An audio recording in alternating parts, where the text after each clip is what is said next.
Welcome back, children. We are starting chapter number 6 today, Weathering the Storm in Ersama. Today we will get the summary of this chapter. तो ये chapter जो है काफ़ी लंबी है वैसे, बट मैं इसको आपको काफ़ी शॉर्टली इसको समझाना चाहूँगा। एक बहुत ही इंटरेस्टिंग, बहुत ही एक इंस्पिरेशनल स्टोरी है ये एक स्टोरी है जो बेस्ड है नेचुरल डिज़ास्टर्स के ऊपर। तो नेचुरल डिज़ास्टर में जो आता है वो हमारे जैसे कि फ्लड की बात करते हैं। स्टोरी जो हमारी है साइक्लोन और फ्लड के ऊपर बेस्ड है। तो किस प्रकार से जब साइक्लोन आता है, एक स्टॉर्म आता है और उसके बाद चारों दिशाओं में फ्लड वाटर्स यानी कि पानी पानी भर जाता है, और ऐसे में किस प्रकार से एक यंग लड़का, एक यंग छात्र जो कि बड़ी हिम्मत करके अपने गांव जाता है वापस, और वहाँ पर जो रिफ्यूजी कैंप रहता है जहाँ पर जो रेड क्रॉस सोसाइटी का, वहाँ पर जाकर किस प्रकार से एक लोगों को लीड करता है और चारों तरफ खुशी का माहौल पैदा करता है। ये कहानी ऐसे ही एक लड़के की है जिसका नाम है प्रशांत। तो 27 अक्टूबर 1999 की बात है। उस समय प्रशांत नामक जो लड़का था, उसकी माँ को गुजरे हुए 7 साल हो चुके थे और वो एर्सामा गया हुआ था। कहाँ गया हुआ था? एर्सामा गया हुआ था, जो कि एक स्मॉल छोटा सा टाउन है, एक छोटा सा टाउन है ओडिशा के अंदर। तो वो वहाँ गया हुआ था अपने गांव से। यहाँ पर जो उसका गांव है उससे एर्सामा जो कि हेडक्वार्टर है वो 18 किलोमीटर दूर है। यानी कि वो लड़का अपने गांव से एर्सामा जो कि उसका हेडक्वार्टर है, ब्लॉक हेडक्वार्टर है, वहाँ पर वो गया हुआ था अपने मित्र के साथ, अपने फ्रेंड के साथ एक दिन बिताने के लिए। इसीलिए चैप्टर का नाम जो है वो आपके सामने है, वेदरिंग द स्टॉर्म इन एर्सामा। तो एर्सामा जो है वो 18 किलोमीटर दूर एक जगह है, एक छोटा सा टाउन है। और जो प्रशांत है, जो इस स्टोरी का जो मेन कैरेक्टर है प्रशांत, वो एर्सामा गया है अपने मित्र के साथ एक दिन बिताने के लिए। शाम हो जाती है और चारों तरफ घने बादल छा जाते हैं, बहुत तेज़ हवाएं चलने लगती हैं। ऐसी हवाएं चलती हैं जैसी किसी ने कभी पहले देखी ना हो। चारों तरफ काले बादल छा जाते हैं और बारिश बरसने लगती है। इतनी तेज़ बारिश बरसती है कि बड़े बड़े पुराने जो पेड़ होते हैं वो टूटकर गिर जाते हैं, उखड़कर गिर जाते हैं। चारों तरफ लोगों के अंदर अफरा तफरी मच जाती है, क्योंकि इतनी तेज़ बारिश, इतनी ज़्यादा हवा चलती है, एक साइक्लोन के फॉर्म में लोगों के घरों की छतें उड़ जाती हैं, पेड़ टूटकर घरों के ऊपर, छतों के ऊपर, सड़कों के ऊपर गिर जाते हैं, जिससे चारों तरफ एक डिवास्टेशन, हम कह सकते हैं कि चारों तरफ तबाही का मंजर मच जाता है। हवा की जो गति है वो लगभग 350 किलोमीटर प्रति घंटा है। आप समझ सकते हैं कितनी ज़्यादा हवा है। चारों तरफ पेड़ उखड़े हुए हैं, यानी कि एक ऐसा दृश्य है जो कि हम लोग देख सकते हैं कि आफ्टर द साइक्लोन होता है। यानी कि बहुत ही तबाही मची हुई है चारों तरफ। लोगों की छतें उड़ चुकी हैं, दीवारें टूट चुकी हैं, पेड़ टूट चुके हैं। ठंड इतनी ज़्यादा हो गई है कि लोग ठंड के मारे ठिठुर रहे हैं। अब जो साइक्लोन था ये लगभग 36 घंटे तक जारी रहा। 36 घंटे तक ये साइक्लोन जारी रहा। बहुत तेज़ हवाएं चलती रही, बहुत बारिश होती रही, लेकिन अगली सुबह तक ये बारिश जो थी वो थोड़ी कम हुई और हवा की स्पीड में भी थोड़ा कंट्रोल आया। और जो घर था, घरों के अंदर पानी जो था वो धीरे धीरे उतरने लगा। यानी कि बारिश चालू थी तो पानी का लेवल बढ़ता जा रहा था, लेकिन जैसे बारिश रुकी 36 घंटों के बाद तो पानी धीरे धीरे उतरना शुरू हुआ। प्रशांत जिसके घर में रुका हुआ था अपने दोस्त के घर में, वो सब लोग, घर के अंदर पानी इतना भर चुका था कि उन लोगों को बचने के लिए छत पे जाकर रहना पड़ा। वो छत पर जाकर अपनी जान बचा पाए, लेकिन छत पर बारिश हो रही थी। तो ऐसे में जो घर था वो पूरा पानी से भर चुका था और ऊपर जाकर इन्होंने अपनी किसी तरीके से अपने आप को पानी से सेव किया, लेकिन ऊपर से बारिश हो रही थी तो ठंड बहुत लग रही थी। तो ऐसा जो मंजर था वो पहले किसी ने नहीं देखा था। जब सुबह हुई तो चारों तरफ जब देखा गया, इनका जो मित्र था उसका घर पक्का घर था, सीमेंट और ईंट से बना हुआ, इस कारण से ही इसकी छत पर अपनी जान बचा पाए। जब सुबह होते ही इन्होंने आजू बाजू नज़र दौड़ाई तो देखा चारों तरफ एक भूरी चादर बिछी हुई है। भूरी चादर का मतलब यहाँ पर एक पानी जो है वो चारों तरफ फैला हुआ है। और भूरा क्यों कहा गया? क्योंकि मिट्टी से वो गंदा, एक गंदला पानी है जो मिट्टी के कारण उसका रंग भूरा हो चुका है। तो चारों तरफ इस पानी का मंजर देखने को मिल रहा है। बड़े बड़े पुराने पेड़ जो कई सैकड़ों सालों से खड़े थे वो आज गिर चुके हैं। ज़मीन पर चारों तरफ जानवरों की dead bodies, even human dead bodies भी, इंसानों की मुर्दे भी वहाँ पर तैरते हुए पानी में दिखाई दे रहे हैं। और उसी दौरान 2 नारियल के पेड़ जो थे वो जहाँ पर प्रशांत रुका था अपने दोस्त के घर, इनकी छत के ऊपर भी गिर गए थे। लेकिन इतना शुक्र था कि उससे किसी का ज़्यादा कोई नुकसान नहीं हुआ था। छत के ऊपर गिरे थे, उससे थोड़ा डैमेज जरूर किया था। और ये जो पेड़ थे 2 कोकोनट के, ये दोनों पेड़ इनके लिए वरदान की तरह साबित हुए, क्योंकि चारों तरफ जो मंजर था उसमें आप देख सकते हैं हर एक चीज़ खाने पीने की सब बर्बाद हो चुकी थी जब पानी इतना भर चुका था। तो ऐसे में कई दिनों तक, 2-3 दिन तक ये उसी कोकोनट ट्री से, जो कोकोनट थे उसी के पानी को पीकर और उसी कोकोनट को खाकर थोड़े अपनी भूख को और अपनी प्यास को मिटाए हुए थे। अब अगले 2 दिन तक प्रशांत और उसका दोस्त जो था वो उसी खुली छत पर ठंड में ठिठुरते रहे। बहुत ही ज़्यादा ठंड थी, बीच बीच में बारिश भी होती रही और इतना ज़्यादा मतलब बुरा हाल था इनका। आप समझ सकते हैं, चारों तरफ बारिश हो, ऊपर आप हवा में तेज़ हवा चल रही हो और उसी बारिश में आप बैठे हो, तो कितना ज़्यादा एक मतलब ठंड फील हो सकती है आपको। लेकिन इस ठंड के अंदर भी, इस माहौल के अंदर भी प्रशांत जो था वो वैसे तो रो रहा था क्योंकि वो अपने परिवार से दूर था, उसे फिक्र थी अपने परिवार की, लेकिन बारिश के पानी ने उसके वहाँ से पहुँच लिए थे। 2 दिन बीत गए। अब प्रशांत को ऐसा लगा कि ये 2 दिन जैसे 2 साल की तरह थे, लेकिन बहुत लंबा समय लगा इसको। अब जैसे जैसे पानी उतरने लगा थोड़ा थोड़ा, तो प्रशांत ने दृढ़ निश्चय किया, प्रशांत ने फैसला किया कि वो अपनी परिवार को देखने जाएगा बिना देर किए। लेकिन सिचुएशन जो थी अभी भी बहुत खतरनाक थी, यानी कि अगर वो जाता है अभी तो पीछे तो आपको पता है सड़कें धुल चुकी हैं, पानी चारों तरफ है, कितनी जगह पर पानी, कहाँ पर कैसा है, उस पानी के अंदर अलग अलग जानवर हो सकते हैं, सांप बिच्छू जैसे जानवर। लेकिन ऐसे में उसने डिसाइड किया कि वो अपने परिवार से मिलने, परिवार को देखने जरूर जाएगा कि सब सेफ हैं कि नहीं। उसने अपने हाथ में एक लंबी सी लकड़ी ले ली और 18 किलोमीटर का सफ़र था, इसको तय करने के लिए वो पानी में उतर गया। अब ये आसान तो नहीं था, ये एक ऐसा सफ़र था 18 किलोमीटर का सफ़र जो कि जीवन भर ना भूलने वाला। अब वो लकड़ी के सहारे रोड को लोकेट करता था, लकड़ी को पानी में डुबोकर, आप देख सकते हैं पिक्चर में, तो लकड़ी को पानी में डुबोकर वो देखता था कि कहाँ कहाँ रोड है। और ज़्यादातर जो पानी था वो बहुत ही गहरा था, और जहाँ पर पानी कम गहरा था वो किसी तरीके से वहाँ से निकलते हुए कम से कम वेस्ट कमर तक पानी था, जैसे कि आप तस्वीर में देख सकते हैं। यहाँ पर धीरे धीरे वो आगे बढ़ना शुरू करता है। कुछ जगहों पे तो सड़क हो जाती है, जहाँ पर सड़क होती नहीं है उन जगहों पर उसे तैर कर आगे जाना पड़ता है। कुछ दूरी पर जाने पर इनको इनके पापा के 2 फ्रेंड मिल जाते हैं जो इनके अंकल थे, यानी कि 2 दोस्त इनके पिताजी के, इनके अंकल के जो दोस्त हैं वो कुछ अपने गांव के, यानी कि कुछ लोग इनको मिल जाते हैं जो कि अपने गांव वापस जा रहे हैं। अब ये तीनों डिसाइड करते हैं कि सब मिलकर साथ में जाएंगे। अब वो तीनों उस पानी के अंदर से चलते हुए आगे बढ़ रहे हैं।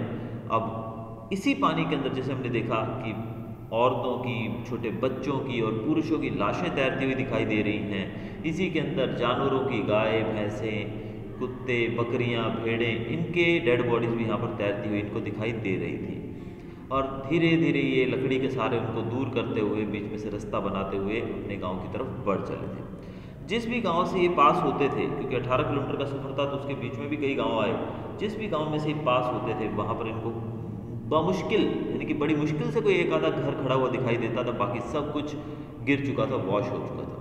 प्रशांत जो था वो बहुत ज़ोर ज़ोर से रोने लगा, क्योंकि उसने देखा भी इतना खतरनाक मंजर है, तो ऐसे में इनके परिवार कैसे सेफ होगा, इनका परिवार, इस कारण से काफ़ी दुखी था और ज़ोर ज़ोर से रोने लगा। फिर अंत में प्रशांत जो था अपने गाँव पहुँचा। इनके गाँव का नाम था कालीगुड़ा।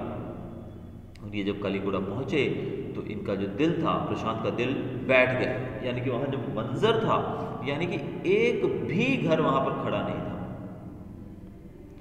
जहाँ पर इनका घर था वहाँ पर उस घर की remnants of its roof, remnants का मतलब होता है अवशेष, यानी कि बाकी सब गिर चुका था, बस थोड़ा बहुत छत का हिस्सा, एक आधी दीवार खड़ी हुई थी, बाकी सब गिर चुका था। और उसी समय इनकी नज़र पड़ी, प्रशांत की नज़र पड़ती है, इनके परिवार, जो इनका सामान था, इनके घर के अंदर जो सामान था वो सारा पानी में बहता हुआ छोटी मोटी झाड़ियों की ब्रांचेज में, टहनियों में अटका हुआ इनको दिखाई देता है। और जो पानी था वो चारों तरफ काले रंग का, एकदम डार्क कलर्ड वाटर था। प्रशांत ने इरादा बनाया कि वो रेड क्रॉस शेल्टर जाएगा। रेड क्रॉस शेल्टर मतलब ये रेड क्रॉस एक सोसाइटी है जो कि ऐसी सिचुएशंस के अंदर लोगों की मदद करने के लिए आगे आती है। तो रेड क्रॉस सोसाइटी ने यहाँ पर अपना एक शेल्टर हाउस बनाया था जहाँ पर लोगों को रखा गया था इस दुविधा के समय में। तो इन्होंने डिसाइड किया ये वहाँ जाएंगे।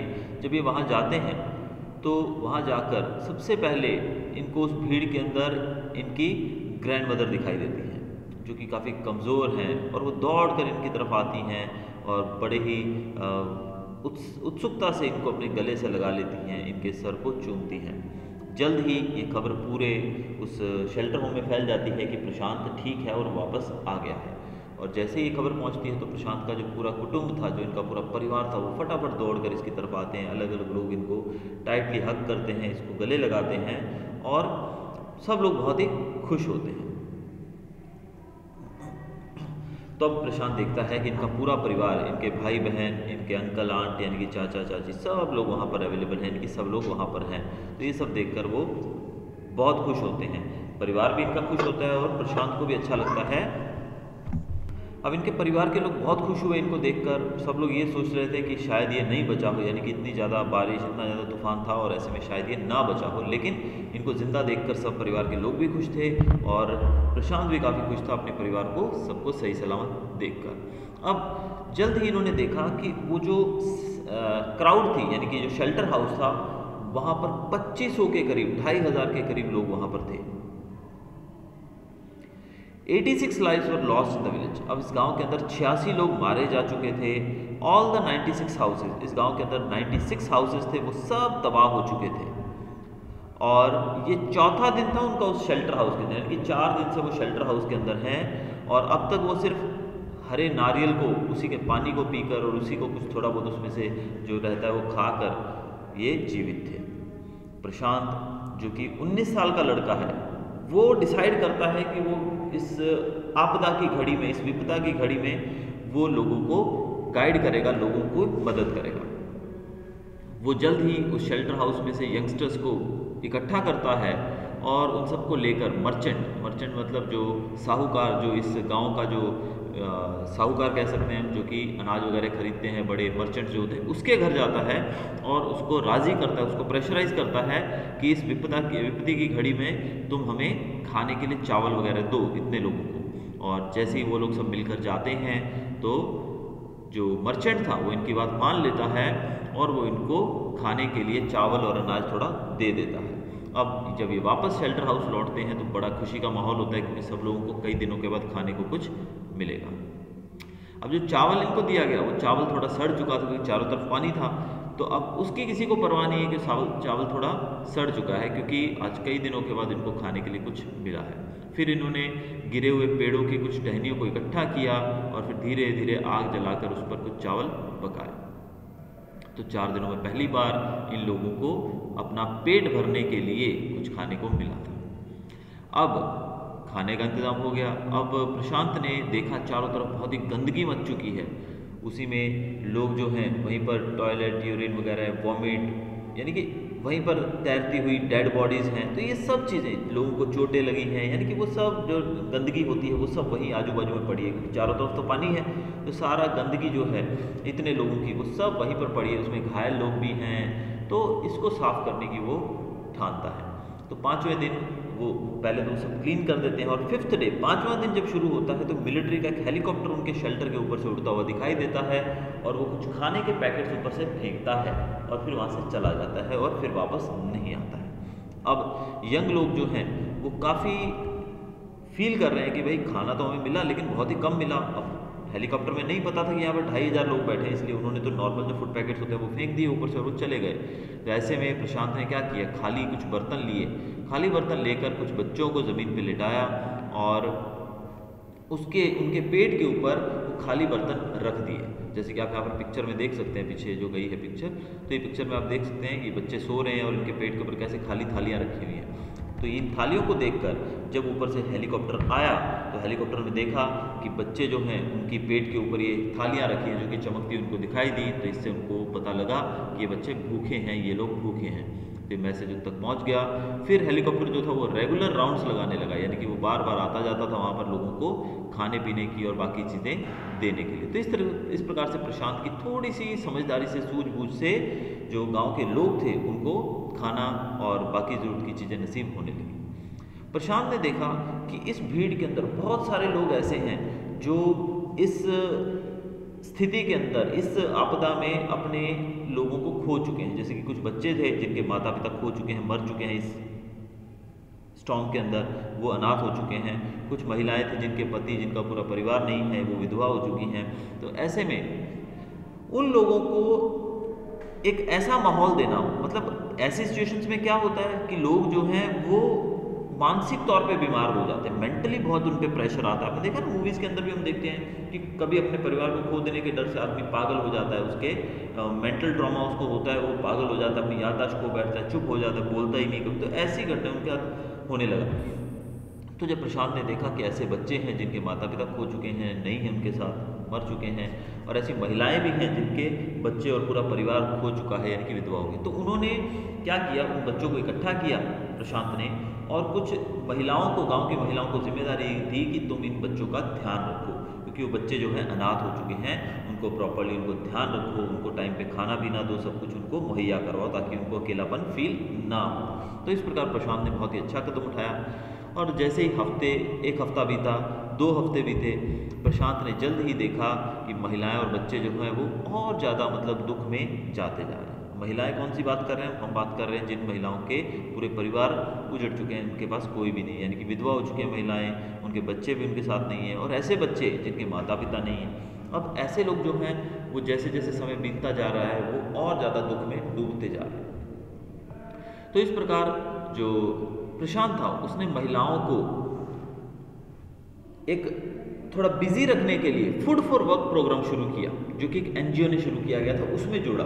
एनजीओ मतलब नॉन गवर्नमेंट बॉडीज जो होती हैं, उन बॉडीज़ के अंदर, उन ऑर्गेनाइजेशन के अंदर क्या होता है, वो लोगों की सहायता करते हैं। वो गवर्नमेंट बॉडीज़ नहीं होती, प्राइवेट कुछ संगठन होते हैं जो लोगों की मदद करने के लिए सामने आते हैं। तो ऐसे में तो एनजीओ के द्वारा काम शुरू किया गया था कि भाई काम करो और बदले में खाना मिलेगा तुमको। तो इस सिचुएशन ऐसी थी कि भाई आपको खाना भी नहीं मिल रहा था। ऐसे में एनजीओ जैसी जो बॉडीज़ थी ये ऐसा काम कर रहे थे जो कि बहुत ही सराहनीय काम था। तो ऐसे में प्रशांत ने महिलाओं को उनके साथ जोड़ा ताकि वो वहाँ पर काम में बिजी रहें और बदले में उनको खाना मिले। और जो महिलाएं थी वो तो चलो बिजी हो जाएंगी, लेकिन बच्चों के बारे में क्या करेंगे। तो इसके लिए प्रशांत जो था उसने स्पोर्ट्स इवेंट्स ऑर्गेनाइज की, यानी कि खेल कूद के कार्यक्रम जारी रखे। उसको भी क्रिकेट खेलना बहुत पसंद था, इसलिए उसने बच्चों के साथ मिलकर क्रिकेट मैचेस ऑर्गेनाइज किए। प्रशांत ने वॉलंटियर्स के साथ मिलकर विधवा महिलाओं को और बच्चों को टूटे हुए पीसेस जो, यानी कि उनके जीवन के जो टूटे हुए हिस्से थे उनको फिर से जोड़ने में मदद की, यानी कि वो सब लोग टूट चुके थे तो उनको फिर से जोड़ने में इन्होंने मदद की। फिर गवर्नमेंट का प्लान ये था कि गवर्नमेंट जो थी वो इन अनाथ बच्चों को और विधवाओं को इंस्टीट्यूशंस में भेज दे। जैसे कि विधवाओं को विधवा आश्रम होते हैं, ऐसे आश्रम होते हैं जहाँ पर महिलाओं को रखा जाता है, ऐसी महिलाएं जिनका कोई नहीं होता है, अनाथ आश्रम बोल सकते हैं हम लोग। और बच्चे जो हैं उनको भी ऐसे आश्रम में रखा जाता है, ऐसी जगहों पर रखा जाता है जिनके माँ बाप नहीं होते, अनाथ आश्रम में उनको भी रखा जाता है। लेकिन प्रशांत को ये चीज़ बिल्कुल अच्छी नहीं लगी कि अगर ये लोग वहाँ चले जाएंगे तो वहाँ जाकर तो ये बिल्कुल ही गम में डूब जाएंगे, कोई इनका परिवार तो इनसे बिल्कुल ही छिन चुका है और वहाँ सब लोग नए होंगे। तो ऐसे में प्रशांत ने इस चीज़ का विरोध किया और उसने कहा कि ये लोग हमारे साथ ही रहेंगे। और ऐसे में उन्होंने क्या किया, प्रशांत ने सोचा कि ये महिलाएं वहाँ जाएंगी तो अकेलेपन से बहुत ज़्यादा मतलब और ज़्यादा डीप ये ग्रीफ में चली जाएंगी और ज़्यादा दुखी हो जाएंगी, बच्चों के साथ भी ऐसा होगा। इसलिए प्रशांत ने उन अनाथ बच्चों को अपनी ही कम्युनिटी के अंदर बसा दिया, यानी कि कुछ ऐसे भी घर थे जिनके अंदर बच्चे नहीं थे, ऐसे माता पिता जिनके बच्चे नहीं थे, तो उन बच्चों को उनको गोद दे दिया। और ऐसी महिलाएं थी जिनके पति नहीं थे और ऐसे कुछ पुरुष भी थे जिनकी पत्नियां नहीं थी, तो उनको मतलब उनके साथ मैरिज करवा कर, हम कह सकते हैं कि उनका जीवन बिताने के लिए उनको प्रतिबद्ध किया। तो इस तरीके से जो बच्चे थे उनको एक प्रॉपर केयर मिलेगी उन्हीं की कम्युनिटी के अंदर, यानी कि उन्हीं की जो गांव था वहीं पर रहकर उनको सब कुछ मिलेगा, यानी कि माहौल सब वैसा ही मिलेगा। सिर्फ चेंजेस क्या होंगे कि उनके जो अपने थे उनके साथ नहीं है, लेकिन एक नई फैमिली उनको मिल चुकी। तो इस तरीके से विधवाएं जो हैं उनको भी केयर मिलेगी, विधवाएं वो जिनके बच्चे नहीं हैं वो, और बच्चे जो हैं जिनके माता पिता गुजर चुके हैं उनको भी एक माँ और बाप के रूप में व्यक्ति, यानी कि जो भी व्यक्ति उस सोसाइटी के अंदर किसी बच्चे को गोद लेना चाहता था वो उसको गोद दिलवाया ताकि वो बच्चे को एक परिवार मिल सके। अदरवाइज अगर ऐसा नहीं था तो महिलाएं जो थी विधवा उनको वो बच्चे दे दिए गए ताकि वो लोग मिलकर एक परिवार की तरह रह सकें। अब लगभग 6 महीने हो चुके हैं इस सुपर साइक्लोन को प्रशांत जो है वो भी काफ़ी स्ट्रांग हो चुका है, उसके जो जख्म थे यानी कि जो उसको भी धक्का लगा था इतने ज़्यादा नुकसान से, वो अब ठीक हो चुका है। लेकिन प्रशांत जो था वो एक इस प्रकार का लड़का था कि उसने 6 महीने बिता दिए, अब तक उसको समय नहीं मिला था अपने दुख के बारे में सोचने का। अब तक वो सिर्फ और सिर्फ सबकी मदद कर रहा था, उसने सब लोगों के लिए कितना कुछ किया हम देख सकते हैं, बच्चों को बसाया, महिलाओं के लिए बहुत कुछ किया, उनको काम दिलवाया, खाने पीने की उनकी व्यवस्था की। तो इस तरीके से प्रशांत को समय ही नहीं मिला कि वो अपने दुख को भी समझ सके। अब उसका जो फेस था वो फेस उन विधवाओं और बच्चों को देखकर एकदम खुश था, यानी कि उसने ऐसा काम किया था जो एक ऐसा समय था जो कि डार्केस्ट आवर बोल सकते हैं हम लोग कि एकदम अंधकार में समय था उन लोगों का। किसकी बात कर रहे हैं हम? बात कर रहे हैं विधवाओं और बच्चों की, ऑर्फन बच्चों की।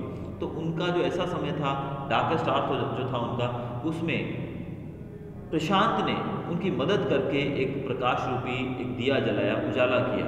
और अब वो विधवाएं और वो जो बच्चे थे वो सब जो थे वो हमेशा ही इस फेस को यानी कि प्रशांत को हमेशा ही याद करते थे और हमेशा ही उसके चेहरे को देखना पसंद करते थे, यानी कि वो उनके लिए एक मसीहा की तरह, एक हेल्पर की तरह काम आ रहा था। तो इस कारण से उनके मन में प्रशांत के लिए बहुत ही ज़्यादा इज्जत, बहुत ही ज़्यादा रिस्पेक्ट थी।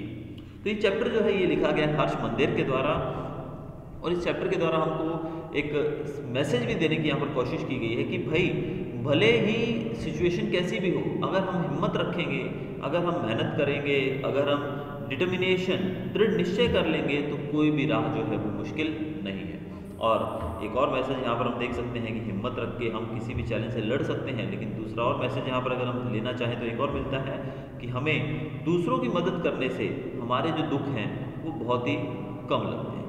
तो अगर हम दूसरों की मदद करें, दूसरों के दुख में सुख में उनके काम आए, तो हमारे जो दुख दर्द है वो खुद ब खुद हमारे पास से चले जाएं, क्योंकि हमारे पास सोचने का ही समय नहीं होगा। क्योंकि हम देखने जाएं तो हमसे भी परेशान लोग दुनिया में हैं। तो ऐसे में हमें किसी भी मुसीबत से लड़ते समय ये नहीं सोचना चाहिए कि वो मुसीबत बड़ी है या छोटी है, मैं उससे लड़ पाऊँगा कि नहीं। वो कोई भी सिचुएशन हो, हम 100% उससे लड़कर आगे बढ़ सकते हैं। और दूसरों की मदद करना ये हमारा परम धर्म होना चाहिए। लेकिन हम देखते हैं कि हम अपने दुख को पकड़ के रोते रहते हैं, ऐसी कोई ज़रूरत नहीं है।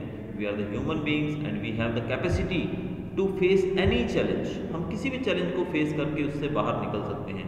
लेकिन सबसे जो बड़ी सेवा है वो कहते हैं कि मानव सेवा ही प्रभु सेवा है। तो अगर हम लोगों की सेवा करते हैं, ज़रूरतमंदों की मदद करते हैं, तो भगवान इससे बहुत खुश होता है और इससे हम अपने दुख से भी जल्दी ही निजात पा सकते हैं। तो ये था हमारा चैप्टर आज का, वेदिंग द स्टॉर्म इन एरसमा। Hope you enjoyed the video. Thanks for watching.